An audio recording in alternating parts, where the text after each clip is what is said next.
Maaari na muling makapangisda sa Davao Gulf matapos alisin ng BFAR ang fishing ban makalipas ang 3 buwan.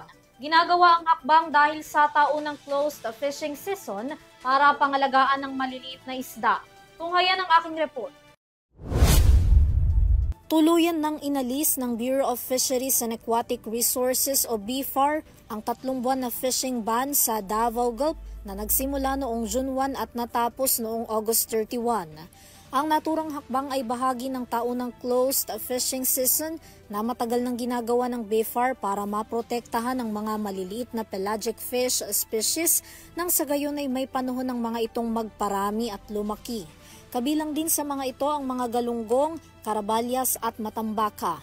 Ang Davao Gulf ay kilala bilang sentro ng palaisdaan sa rehiyon na pangunahing pinagkukunan ng hanap buhay ng mga mangingisda kung saan makikita ang iba't ibang uri ng mga isda. Binigyang diin naman ng BFAR na habang umiiral ang fishing ban sa Davao Gulf, patuloy na nakatanggap ang mga apektadong mangingisda at residente ng tulong mula sa national government sa pakikipag-ugnayan ng kanilang ahensya.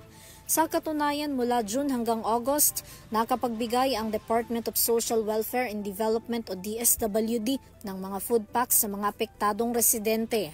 Ang Department of Agriculture o DA naman, namahagi ng mga manok at kambing sa mga taga Davao del Sur, Davao Occidental at Davao City bilang alternatibong hanap buhay sa mga ito sa loob ng 3 buwan na wala silang huli. Habang ang Department of Labor and Employment o DOLE may inilaan na 200 slots para sa short-term employment sa ilalim ng tulong panghanap buhay sa ating Disadvantaged Displaced Workers o TUPAD program. Para sa EuroTV News, Vanessa Cleofas sumasaludo sa bawat Pilipino.